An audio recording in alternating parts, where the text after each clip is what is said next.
All right. Well, we're back for another show today, and I've got Bill Fagan with me. He is the CEO of Aspire Group, and what's really cool and what I want to get to know about is your journey there, and we'll get to it at some point. But being the first employee with the Aspire Group, and anyone in our sports industry knows the Aspire Group. They're huge out there, continuing to grow. But I've got Bill Fagan with us. He's the CEO. Thanks for joining me, Bill. Thanks, Andrew. Thrilled to be here. Big fan of your podcast, and excited to jump Wait, you in. listened to a pod? I actually have somebody listen? You got one Or right you here. just saw Sure. No, thanks, man. Appreciate it. I know we've been connected on LinkedIn for a while, and I see all the stuff that you guys are doing over there. So I thought it would be great to have you on here. But what I always like to do is kind of just have my guests kind of walk through their career, because I'm always curious just, about how you get to become the CEO of the Aspire Group. Because you look relatively young, and that company's been exploding. So walk us through kind of your career and some of the steps that you've had along the way. Sure, Andrew. I'm 38 years old now. So I grew up as the youngest of 8 kids in Connecticut. So just the 10 of us in the house, and 4 bedrooms. So Wow.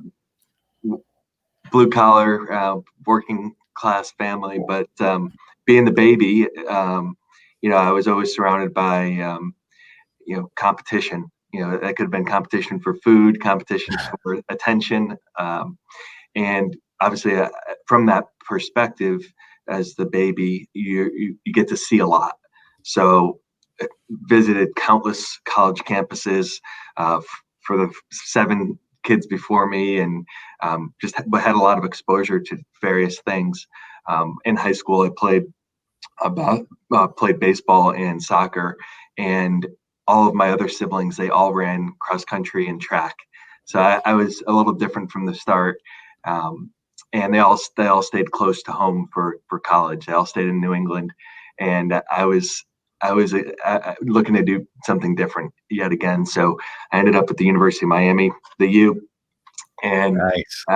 What attracted me there was really the business school, private school, which a lot of people don't know, 8,000 undergrads. So really intimate, class structure, obviously a beautiful place to go to school, but really the business school is what attracted me.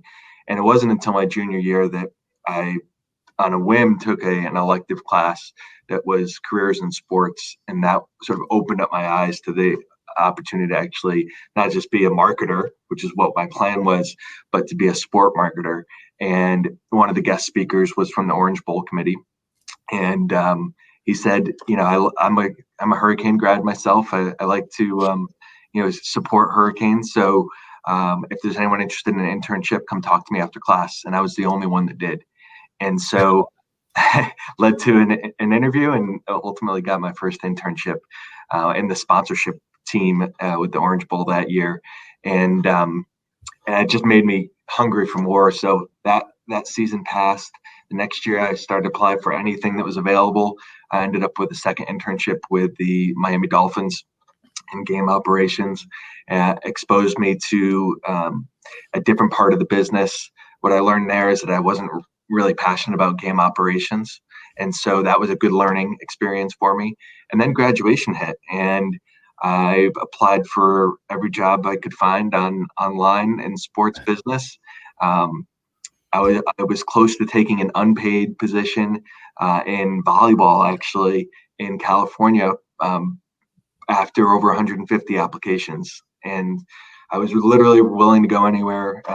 But most of the jobs that were posted were sales positions. And so I had an interview in Cleveland with the Cavs. This was pre-LeBron. And they said, we really like you, but we don't have any openings. So I had just flown myself to Cleveland, put myself in a hotel. They said, but if you can wait 9 months, we have another class starting in inside sales. I said, that's great, thank you, but I want to get going.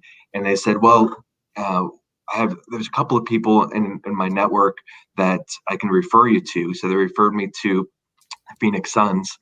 inside sales manager, had almost the identical process. Flew out there, had what turned out to be a very good interview. And at the end of the interview, Mike Toman, who is the hiring manager, said to me, "Really enjoyed the time, but we don't have any openings. But stay in touch." And now I'm thinking, 2 flights. And you flew? Did you have to fly out there on your own as well? Oh yeah. Yeah. So Damn. I was working in a cafe in Miami, $10 an hour, and my bank account was not allowing for many more flights. Right. So, within a couple of short weeks after that interview, that was in August of 2004, my phone rang, and it was Mike, and he said, one of the 12 people on our team decided he's going to move back home, which is creating an opening, and we'd love to offer you the job. So I joined as the 12th person on a 12-person inside sales team, but they had a 4-month head start, which in sales can be pretty daunting. Oh yeah. But they had an amazing training structure, and the group that I was with, the majority of them are still in the industry today, which is also sort of unheard of, and in senior leadership positions. So really strong team. And that first year, I was very fortunate to have success within, not immediately, but after a few months. And that by the end of that year, the leadership within the Suns, called me the richest man in inside sales history, because I had produced almost 5 times my sales goal. Our goal was 125 grand, and I did over $550,000 in that first year. And so by 13 months in, I knew that I could sell. They knew I could sell. And eventually I got promoted to an account executive position. So it's more permanent, full time, but it wasn't with the primary sports property, the Suns. They had just acquired an ECHL team, the Phoenix Roadrunners, and they were looking for 2 people to be dedicated to the minor league team. And I didn't hesitate. I said, "This is great. I can separate myself, do something different and challenging," and leaned into it. And that year, so my second year, I was the number 1 producer in the entire ECHL in ticket revenue. And so now, again, they knew I could sell tickets, and that got the attention of our general manager and president, Ray Delia. And Ray said to me, we've had our marketing director doing 3 jobs. She's been doing the game operations, she's been doing our sponsorship sales, and marketing the team. What do you think about being a dedicated sponsorship sales and service representative for us? And I said, sure. And so I accepted that opportunity to be the sponsorship account executive for the hockey team under the umbrella of the Suns. So I could sit in the weekly meetings with the Suns sponsorship team and learn from them. At the same time, I was a 1-person operation. And so I inherited a book of business. I was servicing those accounts, but also looking to grow the business as well in B2B, both local and national relationships, and just loved it. Loved everything about that. But what was happening, and this is really kind of transformative, is I was being invited to come back down to the ticket sales floor to support the ticket sales team. And they would do voluntary role plays at 7 a.m. and then objection meetings at 5 p.m. And so they wanted an experienced salesperson to lead those sessions. And so I was frequently being invited to come down, and I did as often as they offered. And that energized me. So from 8:30 to 5 every day, I was talking B2B. I was going out on appointments, and that was great. But what I really enjoyed was those 7 a.m. role plays and the 5 p.m. objection meetings and giving back. And that energized me in between. And that was the moment when I realized that I wanted to get into more of a sales leadership position and share what I had done myself. And I shared that with my mentors, the first 2 bosses that I had in Phoenix. And they said, well, they called me Willie. They're like, Willie, nobody's leaving here, anytime soon. So there's probably not going to be a management opportunity here in Phoenix. You'd probably have to relocate. And I said, I understand. I can be patient. And I didn't apply for any jobs. But eventually what happened is our hockey president, CEO, he left. He moved to Canada to be one of, if not the first American GM of a EC or of a CHL, Canadian Hockey League team, in the Q, in the Quebec Major Junior Hockey League. And he called me up and said, how do you feel about coming to work with me in Moncton, New Brunswick? I said, where?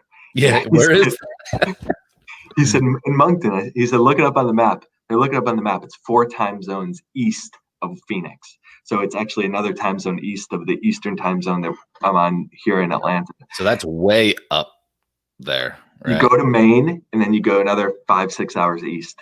Damn. And furthermore, one, I had never been to Canada. And furthermore, that province, it's in New Brunswick, and that the town of Moncton and the adjacent town, Dieppe, are French first language. So French first and new country. And I said, let's do it. Don't speak any French. And so, but what I knew is the tenets and decision making in terms of what I was getting into was all about the people and opportunity to learn and grow and develop. And I knew the leadership and my boss was going to be great working relationship, and the rest I could figure out.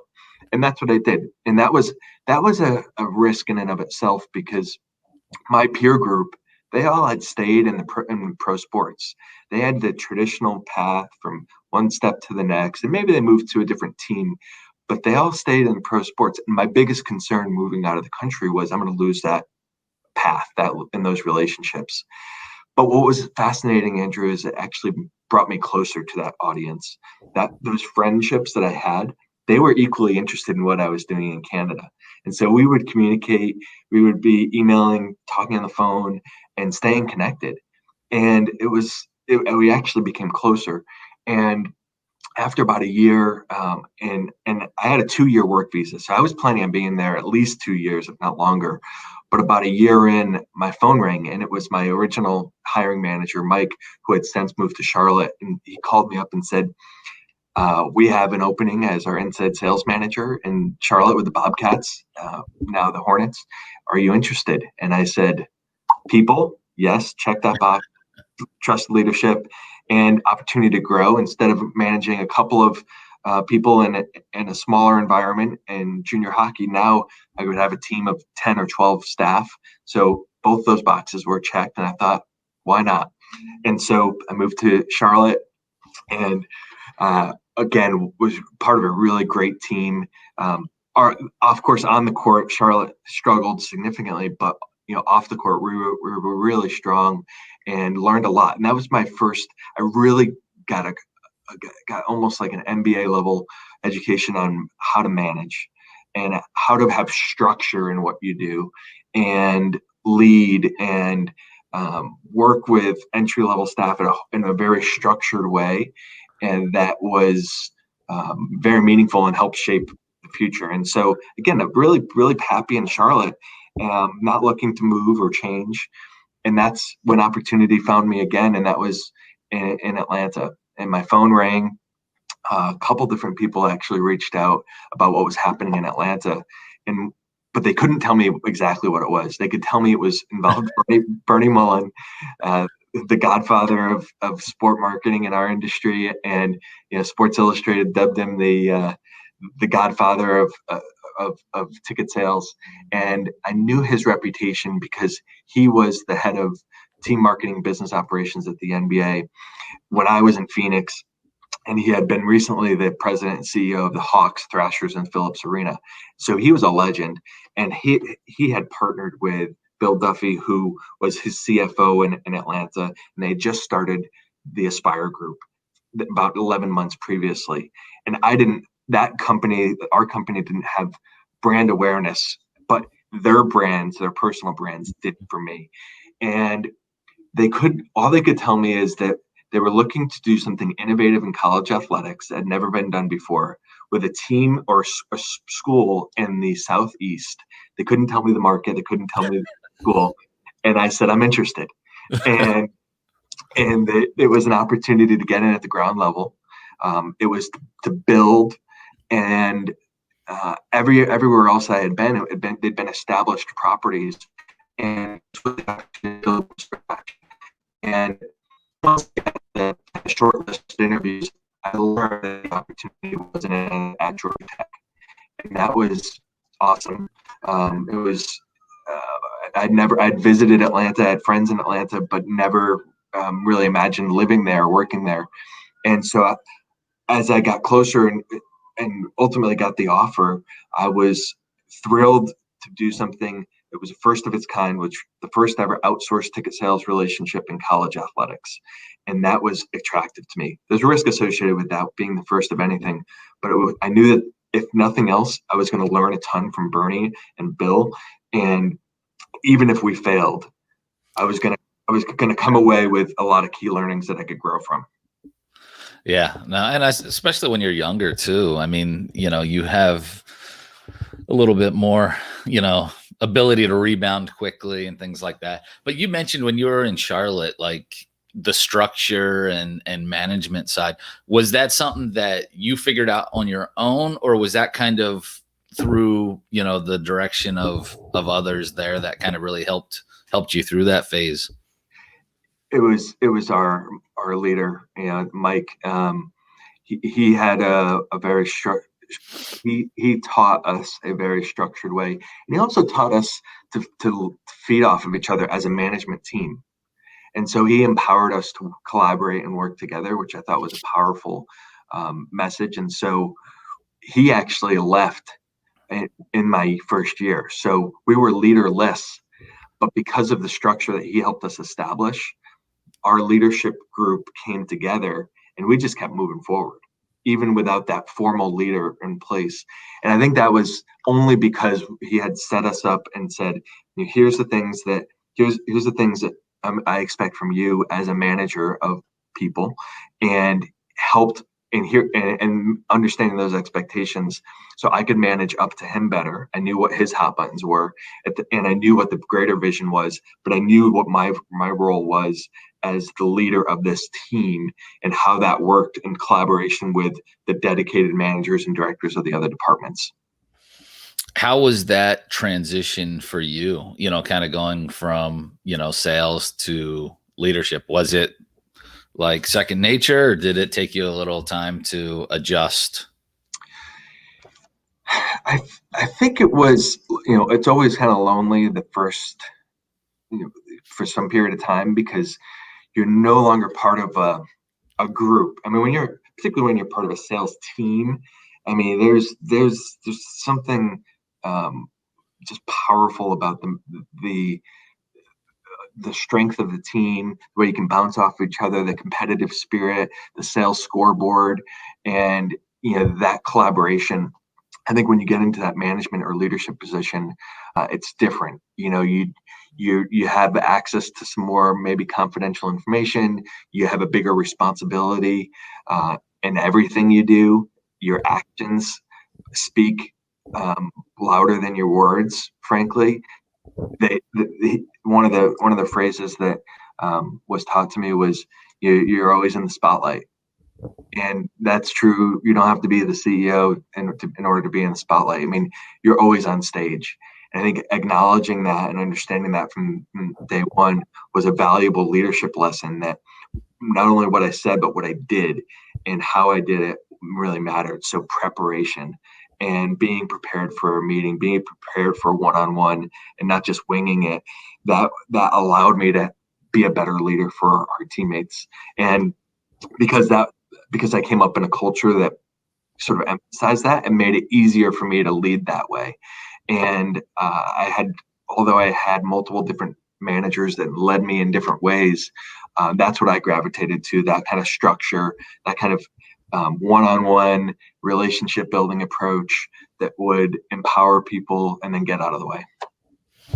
So how has it been for you now, like, recently compared to, your career, as far as just like now you're kind of, I won't say like you're out of the weeds, but you're kind of out of the weeds in the sense as you're not in the sales room, at a team every day. So how has that been for you? Well, the evolution is you go from salesperson to sales manager, and then managing managers. In the pros, that'd typically be a director level, and eventually maybe a VP level. But managing managers is an important and challenging step in and of itself, because now you're talking about not individual contributors, but people that are leading teams. And I remember in my early years of Aspire, that was my challenge, because when we started, that we had one location, Georgia Tech, and that was like being an inside sales manager, because I had a team, I only managed that team, and the vision for Aspire was build the mousetrap, build and find and create the systems that are replicatable, so that 2, 3, 4, 5 years down the road, we can maybe add a second or third, fourth property. What I didn't expect is the second property came in 6 months. And by 12 months, we had 2 more. And the second, third, and fourth were outside of America. Second one was in Canada and Ontario Hockey League. The third and fourth were in England in professional soccer. And Championship League, at the time, it was Coventry City and Leicester City football clubs, all within about 12 months. So now we had Georgia Tech, what I thought was going to be sort of this college-focused company. But we had these other 3 properties outside of the U.S. And so now hiring the managers for those other 3 locations, who also were reporting into me while I continued to manage the Georgia Tech operation. And it wasn't until about, a year and a half in that we got our second collegiate property, and then third and fourth, and things really took off about 2 years in. And so that evolution was, when we got to about 12 or 13 or 14 properties, I could no longer be the dedicated manager at Georgia Tech. So fortunately, we were a couple of years in, and we had developed leaders internally, and I was able to groom my replacement, AJ Smith, who's still with Aspire today and was one of our first hires. And so that was really important. And so as you grew, as I grew, as we grew, having that internally developed leadership that could continue to backfill and keep the culture and make it their own, that was really important. And that makes, as we've grown, it helps me stay connected, because I know that most of our leaders have come up through this family, this in our system, and they're using the playbooks and the systems that were developed 12 years ago. They've just been modified and adapted to the current realities. And so, and to answer your question of how do I stay connected, it's a lot of high touch frequency communication. So many one-on-ones with our senior leadership that oversee the properties, regular communication with all of our managers. And then we have regular communication with all of our staff and all staff meetings. So today we've got our State of Aspire call where everybody will be on, and it will be on video and live and communicating. We have Q&As, so staff can ask us anything. We have a lot of training all the time. And as much as I can participate in those training sessions directly with our staff, I do. Now, the training stuff, do you do that in Atlanta there, or is that like virtual, or is that kind of on location? It's matrix, so it's both. We're the only organization I know of that has our own in-house VP of training, and nice. Mike Boswell, Boz, has been doing this for 30 plus years. I mean, he's the best. And Boz was legendary for well before Aspire, and having him on our team, he actually joined us as a manager of a property, then managed a larger property. And because he was so strong in training, we created this role for him to be our dedicated trainer. But our training is not just one person. So what he does is he actually uses all of our training tools and then trains the trainer. So all of our managers are getting trained by Boz. He then trains trainers. So they're continuing to carry the torch locally. Nice. And then he does dedicated training with the staff in small groups or even one-on-ones, so that everybody is getting that kind of custom training approach. In normal times, he's visiting all of our properties as well. But right now he's doing tons of video training all the time. We developed what we call our Raise Your Game Executive Development Program.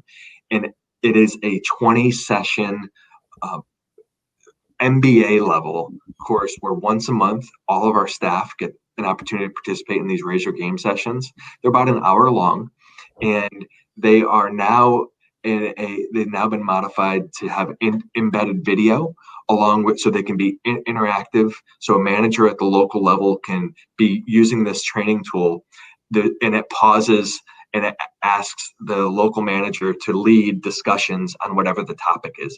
And these topics are not how to sell a ticket.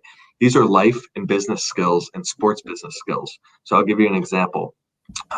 We have a training session, a Raise Your Game, on leadership versus management. What's the difference? And we talk about how you don't have to be a manager to be a leader, and have a workshop discussing that. We have one called the 5 personalities of managing. And people are like, 5 personalities? What do you mean? Managing is managing a staff. No. That's just one of the personalities. Managing is managing up to your boss. Managing is managing your peers within the team. Managing is managing your clients or your kind of third parties. And then the 5th personality is managing yourself. And so we're giving this type of training to people that are recent college grads, and nobody else is providing that. And so that is one of the differentiators for us, is that kind of constant feeding and sharing back of best, or what we call next practices, so that we're preparing our teammates for 2 and 3 steps down the road. And we've hired over 1,100 people in the last 11 years. And most of them, of course, have gone on to other opportunities. And we had the opportunity at one point to participate in the Disney Institute, and Disney has a great approach to say, what if you train all your people, you invest in them, and they leave? And what Disney says is, what if you don't and they stay? Exactly. And so we take the Disney approach to say, invest. And when they leave, they become amazing alumni, and we invite them back whenever possible. Hopefully they boomerang back and we get to rehire them, but it all comes back to training. Yeah, no, I think that's important. And, I think if you put all the things there, I mean, people don't want to leave. Sometimes there's just opportunities that are too good to pass up, and you're going to lose some people, or sometimes it's not a good fit. So, I like that. I don't like to see, and I've seen it, where organizations will hold people back because they don't want to lose them. And it's in my opinion, the wrong mindset. So, I think the best, we encourage, I preach this all the time, is talk to your boss about opportunities. And it doesn't mean you want to leave. It just means you're curious. I remember being in inside sales and my manager saying to me, what do you want to do? What do you want to do? And I said, I don't know. I just want to be really good at this job.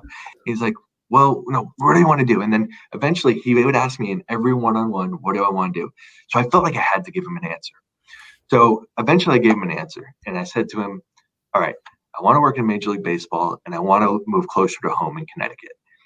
The best thing that ever happened, Andrew, is I never worked in Major League Baseball, and I never moved back close to home, because that would have limited me. And instead, I just focused on the current job. And then every time since, the opportunity has found me. And we believe that if you're really good at what you're doing, the opportunity will find you. And we hope that none of our teammates never have to formally apply for another job again, because they're doing so well that it's going to find them. Yeah.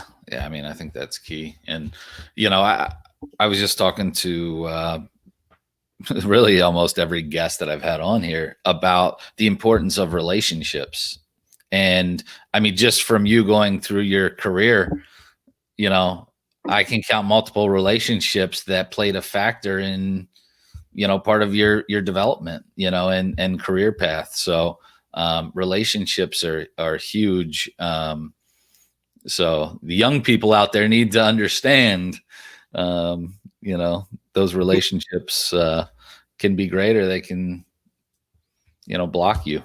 Yeah, I mean, they can. Your every action or inaction is shaping your personal brand, and like I said earlier, the leader's always in the spotlight, and so you don't have to be a leader by title, but you're what you do and how you do it matters. And it will get recognized for better or for worse. And that could lead to your next opportunity. And we get reference checks all the time on, alumni, and we love when we can say great things. But that brand is constantly being developed, and that applies for recent college grads all the way up through the C level. Where is the Aspire Group at now, as far as properties and size? Yeah, so we've got about 40 properties or locations. We also have our national sales center here in Atlanta that services a number of properties remotely on typically a short-term basis. And we have 130 or so full-time employees across those locations. And, that number was as high as over 200 at one point in time, pre-pandemic. But we have shrunk, adapted, right-sized for the current environment. And based on conversations that we have in the industry and outside of the industry, we anticipate that number to kind of blossom back up to where it was, in the next 18 months. Do you think, a couple of the guests we were talking about, the opportunity that more teams may want to outsource, because there's a lot of teams out there with skeleton staffs right now, and at every level. I'm thinking more on the minor league and the pro side. But do you think that will create more opportunities for you guys? And will that be an area that you're even interested, or are you kind of still focused primarily on the college side? Yeah, people know us for college, but I think, like I said, in terms of our evolution, that 3 of our first 4 partners were outside of college.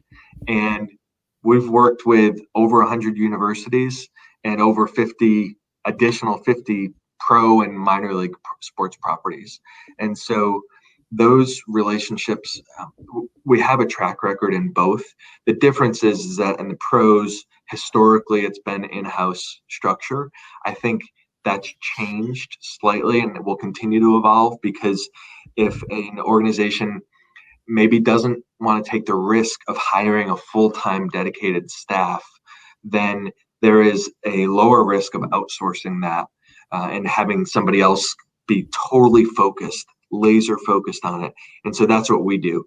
We're laser focused on what we call TIMS, ticket marketing, ticket sales, and ticket service, and those related services. So we're not interested in sponsorship sales or media rights and getting into areas that are outside of kind of our wheelhouse. Certainly when it comes to training, we help a lot of pro and minor league teams in training, using our internal resources. Certainly in terms of our outsourced ticket sales approach, absolutely applicable. We work with minor league teams right now, as well as we've worked with pro teams over the years and pro events. So we have a long-standing relationship with the U.S. Open Tennis Championships. We have done a number of tennis and whether it's golf or NASCAR, motorsports events.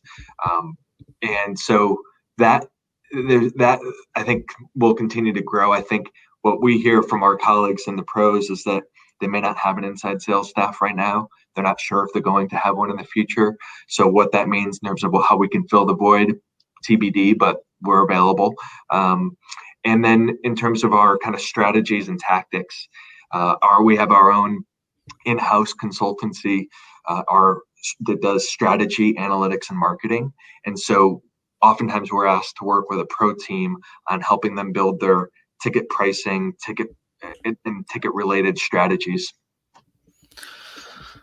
What, when you guys are out on property, and is it different, or do you guys primarily focus on season tickets, memberships, group tickets, singles? Full menu. So Okay. whatever they have available, our staff are typically have full access to sell it. And we think that's the best approach. You may have dedicated or focused reps that are focused on groups or new seasons or service and retention. And certainly in our larger locations where we have, say, 10 staff, they typically are kind of specialized. However, they're still full menu. So they're not going to have to refer somebody to a colleague to sell a suite or to sell a single game ticket, or in college athletics to collect a donation to student athlete scholarships. Like, it was one-stop shopping. And then I always notice like fan relationship management centers and just that in general. Where did that come from? Like what does that represent? That first year, the original working title for what we were called was the Aspire Telesales Group. And I just didn't like that one. Telesales has a bad connotation. And we weren't doing telesales. We were relationship building. And so we just kept coming back to this. And it started organically out of a green light brainstorm with our original staff at Georgia Tech. We had one of our Raise Your Game sessions. And we said, all right, team, we need something better than telesales. And what do we really do? So we did the exercise, just throw up boards on the wall of what we do. And it kept coming back to fan, donor, relationship, and that we're doing it out of this location. And so Fan Relationship Management Center, or FRMC as the acronym, just really stuck. And so it's a mouthful, but it really speaks to what we do. And so when we were in, you talk about international briefly, because when we went to England, they didn't like the Fan Relationship Management Center. So we actually adjusted it to Supporter Relationship Management Center. So it's adaptable. Right. But the idea is still based on the one-on-one relationship with the fan or the supporter. So how have you guys been able to kind of, weather, COVID? I mean, is there any properties, operational right now, or is everything kind of down? Yeah, every location that's active is active. Now, what they're doing is maybe different because, for example, we're in the middle of football season, and some of those properties are allowing limited attendance, so there are tickets to sell. Most of those have been season ticket holders that have been reallocated to single game tickets, and they get first priority and such. And so there's that kind of more service allocation process for those teams. In other locations, they're not allowed to have fans yet. And so in that sense, we're not selling a ticket. We may be pre-selling for winter sports right now, but that's it on the ticketing side. And if it's a college property, we're shifting to a lot more fundraising and development efforts. And so converting those ticket dollars to donations to continue to fund student athlete scholarships, to continue to fund the new expenses related to the pandemic. The COVID cost of protection and being safe during COVID for sports organizations is expensive. So this is a new line item, and the best way to fund that is through fundraising and development. And so we're doing a lot more of that to help our partners. And then as we look at the horizon, we're planning already for 2021, fall sports, spring sports, etc., with a range of preparation, meaning no fans to sell out full capacity, because we have no control over that. So all we can do is plan for every type of scenario. And a great example of that is one of the campaigns that we're in the middle of right now is this whole concept of a virtual sellout. Virtual sellout captures whether they're allowing fans or not, we can still do a virtual sellout. So let's say the capacity is limited to 20% of fans in the stands. You get 80% of the venue that's empty. Well, we can go to our supporters that still care about us, particularly in college athletics. They are passionate. They want to show a way to support. Well, starting at, say, $20, which would maybe be the nominal get-in rate for a ticket, $20 gets you a ticket, a virtual ticket to the game, shows your support, and gets you some other benefits for the future. Maybe it's priority access for future events, maybe some exclusive content to meet the coach on a Zoom call, you name it, and maybe some points for for priority access in the future. And so that creates this virtual sellout opportunity and continues to allow us an engagement opportunity with the fans, even if they can't actually attend, or frankly, if they're not comfortable to attend, even if they're allowed to. And so we're seeing that's something that I'm passionate about, because it allows us to engage on a one-on-one relationship, stay connected, and tell our story, which our story in college is all about the student athlete experience and making sure that our fans and donors and supporters understand that that's our mission. We're there to support them first. And we can do that best by fundraising and or continuing to show support even in the difficult times. Yeah, I think that's a great idea. I mean, it definitely is a way to stay connected too with everyone and keep them busy. So, and fans, they still want to talk sports. I mean, there's of course, sports are happening all around us. With the pros are mostly all back, and people are watching it on television. Whether they're attending or not, that's a different story. But they still want to talk, and so we're there to listen. just going back to kind of like your transition from Charlotte to the Aspire group, how was kind of like going from pro to the collegiate side? Like, is it, the same process? Did you have to, change some things up? Because I think you kind of mentioned, just a minute ago, the passion that kind of comes with the collegiate side is a little different. More history, alumni, everything else. So did that change the sales process as well? So, great question, and it's a popular discussion. I think a few things. One, from a fan perspective, you've got a fan base, most of whom are alumni. And so they are always going to be connected. They may not support you in a given year because they don't like the coach or they don't like something to happen, but they are connected. And on their resume, on their LinkedIn profile, they've got ABC University, and that's part of who they are. And they could relocate across the country, across the globe, but they've always got that connection. And that's just so special. People change their pro sport or minor league affiliations oftentimes when they relocate and adjust, but they don't ever change their college affiliation formally. And you could support multiple colleges. And so that's number one, is the fan perspective.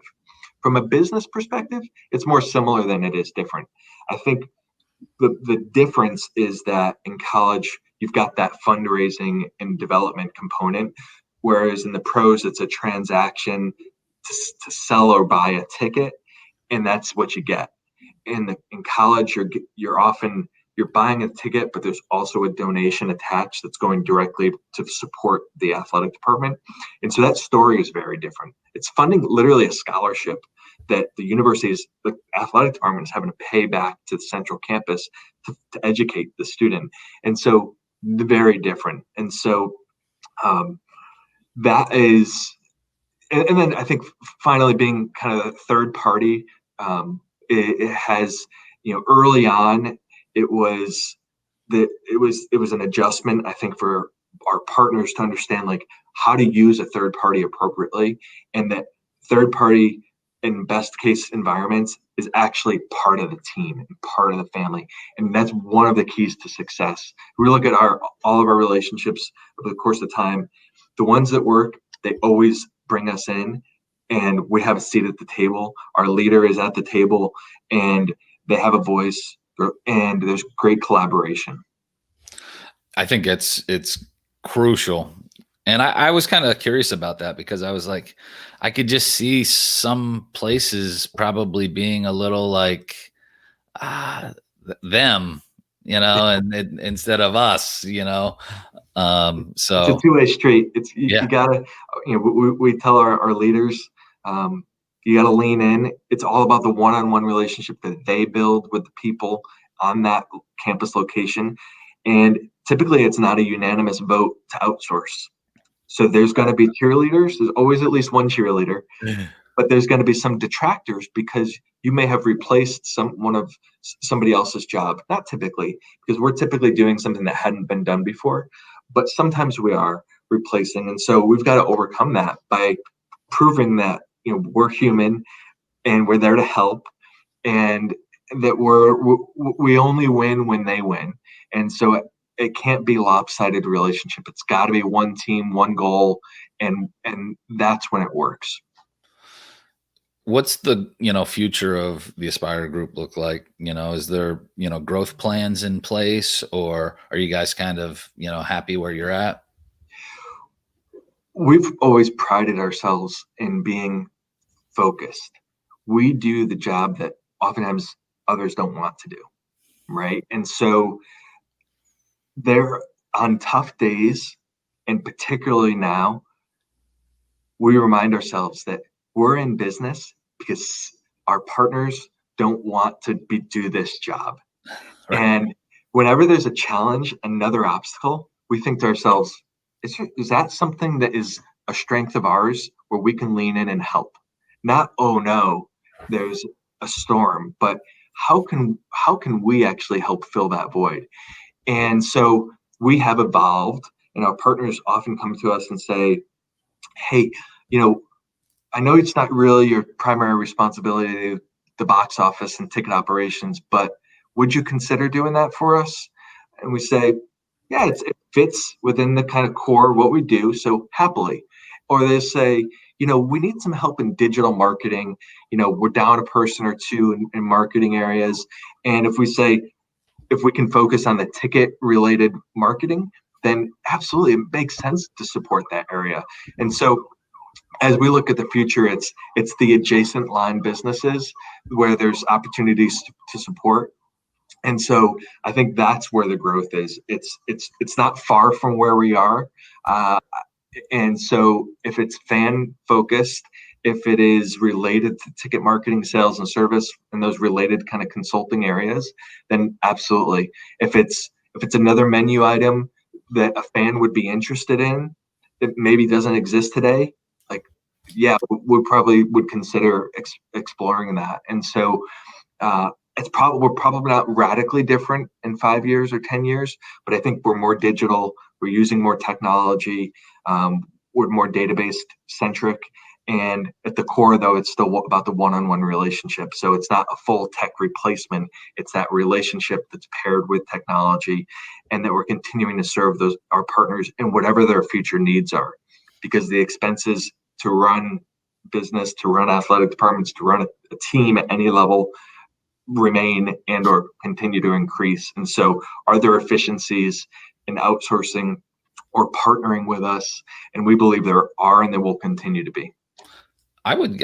Just thinking, I mean, it's got to be tough from a management standpoint on all the different facilities probably are on different ticketing systems and technology. I mean, do you guys use like one CRM for the whole company, or is that kind of individual? We don't force that. No, we have it available, but we don't, because we could be entering an environment that's a best practice environment that they've been using a technology for a long time. We don't want to interrupt that. And so we will adapt to their system if they have a system. If they don't have a system, we're ready to provide it. And so same thing with ticketing software, we'll use whatever's there. So we've used them all. And at the local level, they're trained on that software. At sort of one level up though, we're aggregating or collecting all of that information using our own systems. So we can do benchmarking, and we can say, how does a sales rep at one location compare to a sales consultant at another location? And so we can do, and we do rankings on every metric that we can measure. So we call it the root and the fruit. The root is all of the activity. The root, so it would be number of phone calls, talk time, referrals, appointments set, completed. And then the fruit is the revenue and everything related to that and the products that they sell. And so we can do standings and rankings across all those things, because selling at at one location that we work with, we have a league-wide relationship with the USL Soccer League, and their ticket prices are very different than Georgia Tech's ticket prices, right? So how do you compare apples to apples? For us, we do it mostly based on route and the things that are more comparable as opposed to just strictly revenue. And so that helps in terms of collaboration between our teammates across the country. And so they have high opportunity to engage with each other. Wow, that's pretty cool. And I mean, I think you almost need that, nowadays, you got to be able to measure everything. So that's great, man. I love what I see. I see that, you guys have continued growth. I've seen you, kind of move up over the last few years and getting ready to take the company to another level. So it's going to be exciting to watch and see. Get some more properties down here in Florida, though, would you? Sounds good. We haven't gone to undergrad in Miami and love it down there. Of course, we're on campus at University of South Florida South Florida. with the Bulls and great things happening there. They're a great example of a location that has really done some great things in challenging times, and the revenues have gone up, and in the off season when there's been a lot of uncertainty, and the record season ticket levels, and granted capacity is restricted, but in terms of the demand and the interest, it's Right. up. So that bodes well for the future. And so we've got we'd love to come back. Of course, I mentioned the USL. Their headquarters are actually in the Tampa St. Pete area, so it's not hard to get us down there, and look forward to growing in an unknown way in the future. But it's not just about growth; it's about doing what you have really well. And so that's the approach we take. It's we're not just growth junkies. It's let's make sure that we're doing really well now, so that when the next organization reaches out and they do a reference check on us, we don't give them. We say you can call anybody, and let them speak for themselves. We don't give you a reference list because we know you're going to make your own phone calls. Yeah. Why call that list? I want the other guys. I want the next guy. Right. But no, I mean, but you guys have a good proven system, and that's what I like. I like it. So, well, Bill, thanks for joining me. It was great connecting. So let's definitely keep in touch. Yeah, wishing you continued success. Your strength in branding and what you've done in social media and your website is just it's admirable. As more and more people get into the podcasting space, you are a great model to follow in terms of some of those things that you've done, and I have no doubt that you'll be working in senior leadership position back in sports very soon. Well, I appreciate that. Thank you. Thanks, Andrew.